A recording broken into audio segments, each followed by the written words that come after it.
안녕하세요. 여러분께 소식을 전해드리는 채널 포국군입니다. 여러분은 현재 벌어지고 있는 러시아와 우크라이나의 전쟁에 대해 어떻게 생각하십니까? 당연히 전쟁은 절대로 일어나서는 안 되는 일이며 이로 인해 피해를 입은 사람들과 발생된 여러 여파들을 생각하면 정말 안타깝기가 그지없습니다. 심지어 최근 우크라이나를 돕기 위해 자원봉사병으로 참전한 2명의 대한민국 국민의 사망 소식까지 겹쳐져 전쟁의 비참함과 이러한 반인륜적인 전쟁을 일으킨 러시아에 대한 부정적인 측면이 더욱 부각되고 있는 상황인데요. 이런 안타까운 상황 속에서 올렉시 레즈니코프 우크라이나 국방부 장관이 우리나라의 대공 유도 무기 체계에 대한 지원을 요청했으나 우리나라 국방부에서 이를 거부한 것으로 확인되었습니다. 이에 대해 우크라이나뿐만 아니라 이미 전차 및 미사일 등을 지원한 나토 회원국 및 여러 서방 국가들과 우리나라의 가장 큰 동맹 국가라고 볼 수 있는 미국 등에서 무기 지원을 거부한 대한민국의 결정에 대해 은근한 압박과 비난을 하고 있는 것으로 밝혀졌는데요. 이 부분에 대한 반전 소식이 있어 여러분께 전해드리고자 합니다. 앞서 말씀드린 부분과 같이 현재 반인륜적인 전쟁을 일으킨 러시아와 전쟁 범죄자라고 봐도 무방할 푸틴 대통령에 대한 비난은 너무나도 당연할 것입니다. 다만 그렇다고 하여 현재 우크라이나를 돕고 무기 지원 등을 하고 있는 서방 국가들을 절대적 정의로 판단할 수 있을까요? 정녕 우크라이나의 무기 지원 요청에 응하지 않은 우리나라는 비난을 받아야 마땅한 것일까요? 자, 이 소식을 주목해 봅시다. 4월 23일 영국의 더 타임스는 유럽 탐사보도 전문 언론인들로 구성된 IE의 보도를 통해 유럽연합 약 10개 회원국들이 대러시아 무기 수출 제한 제재를 회피해 장기간 무기를 팔아치운 것으로 드러났으며 2015-2020년 사이 총 3억 4,600만 파운드 규모의 군사 장비를 수출한 것으로 파악됐다고 전했습니다. 러시아로 넘어간 이 유럽산 무기들은 이번 우크라이나 침공에 활용됐다는 관측도 나오고 있습니다. 이 부분에 대해 현재 전쟁이 일어나기 전에 수출한 무기가 무엇이 문제인지 잘 모르겠다는 의견이 있을 수 있는데요. 사실 러시아가 2014년 우크라이나 크림반도를 강제 병합한 이후 EU는 대러시아 무기 수출을 금지했었습니다. 그러나 프랑스, 독일, 이탈리아, 오스트리아, 불가리아, 체코, 크로아티아, 핀란드, 슬로바키아, 스페인 등 10개국은 해당 조치 발표 전 이미 체결된 계약이나 그 부속 계약의 수출만 허용한다는 예외 조항을 허점으로 이용하여 지속적으로 무기 수출을 감행해왔으며 프랑스가 총 1억 5천만 파운드를 수출, 최고액을 기록했으며 독일이 1억 2천만 파운드로 뒤를 이었고 이탈리아도 2,200만 파운드어치를 팔았고 특히 이탈리아에서 수출한 장갑차는 지난달 우크라이나에서 러시아군이 사용하는 장면이 당국의 뉴스 방송에 포착되기도 했습니다. 이러한 국가들이 정령 살상 무기에 대한 지원을 하지 않았다고 하여 우리나라를 비난할 자격이 있을까요? 더욱이 우리나라의 가장 큰 동맹국인 미국의 경우 이제는 해제되어 사라졌지만 미사일 발사 거리 제한 등 여러 가지 제한적 자세를 취하고 있었으며 미사일 및 군사 관련 핵심 기술력들을 공유하거나 도움을 주기는커녕 비즈니스적인 차원에서 활용만 했을 뿐 오히려 현재 우리나라의 군사 기술에 대해 지대한 도움을 준 국가는 러시아인 것으로 확인되는데요. 한 군사 관계자의 말에 따르면 미국은 미사일 발사 지침 해제를 해줬지만 러시아는 실질적인 미사일 발사를 가능하게 해줬다라고 하면서 대한민국의 군사력에 러시아가 큰 기여를 했다는 의견을 피력하기도 했습니다.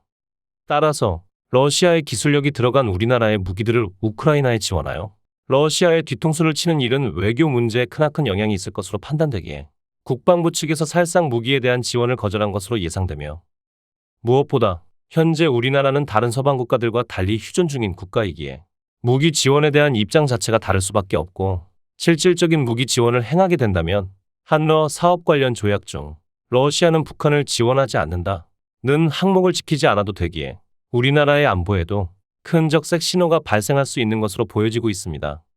그렇기에 우리나라는 이러한 러시아의 전범행위에 대해 경제 제재 및 전쟁 난민들을 위한 인도적인 차원의 보급물자 지원을 하는 것으로 충분히 서방 국가와의 동맹국으로서 할 일을 다했다고 판단되며 우리나라에 실질적인 도움을 주거나 국방 문제에 대한 해결책은 제시하지 않고 뒤에서 러시아의 무기나 팔아치우던 나라들이 이를 비난할 자격은 없다는 의견도 나오고 있습니다.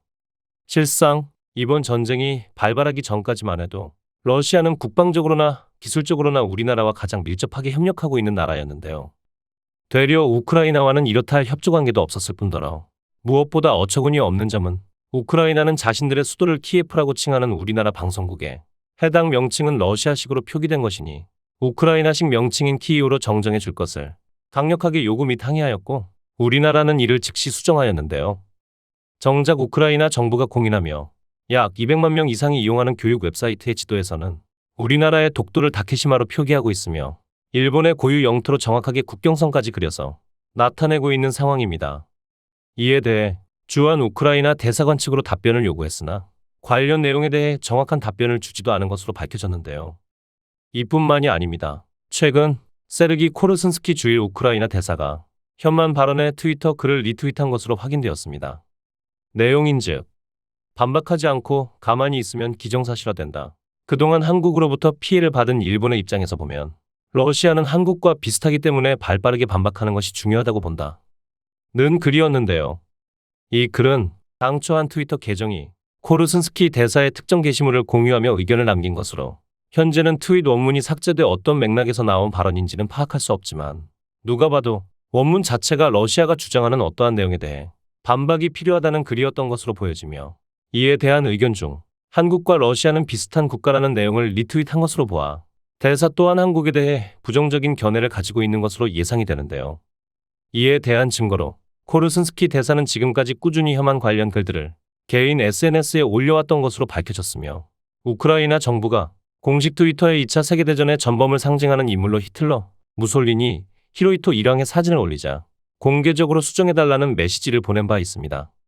그는 일왕은 전쟁 발발과 파시스트와 무관, 역사적 사실과도 맞지 않고 공정하지도 않다. 고 주장한 것으로 확인되었습니다.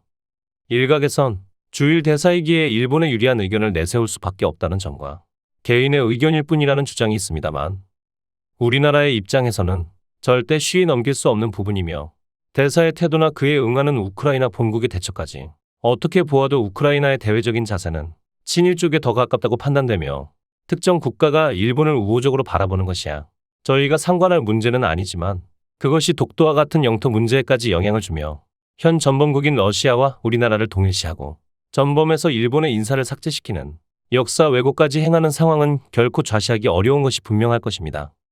이런 국가에서 우리나라에게 보급물자뿐만 아니라 보유하고 있는 무기 리스트 및 자동화 무기 체계까지 지원해달라며 요구하는 것이 참으로 뻔뻔하다고 볼 수밖에 없겠습니다. 다른 나라들에 비해 우리나라 국민들이 민주주의에 대해 가지고 있는 열망과 느끼고 있는 소중함은 어마어마하게 크다고 볼 수 있습니다. 지금까지 수많은 사람들의 희생으로 지켜온 것이기에 어찌 보면 당연하다고 볼 수 있는데요. 그렇기에 더욱 러시아의 행위는 용서할 수 없으며 민주주의를 택한 우크라이나가 이번 전쟁을 잘 버텨냈으면 하는 바람이 클 것입니다. 다만 전쟁은 앞서 내용에서도 말씀드린 내용과 같이 정의냐 아니냐의 측면도 중요하지만 국방적으로나 경제적으로나 실리적인 부분을 경외시할 수는 없는 부분이기에 어느 방향이 우리나라에 도움이 될지를 정부는 잘 판단하여 향후 대처를 결정해 주었으면 하는 바람입니다. 무엇보다 하루빨리 이 비참한 전쟁이 마무리되어 더 이상 무고한 사람들이 피해를 보는 일이 없었으면 합니다. 지금까지 포국군이었습니다. 영상을 봐주신 여러분들 정말 감사합니다.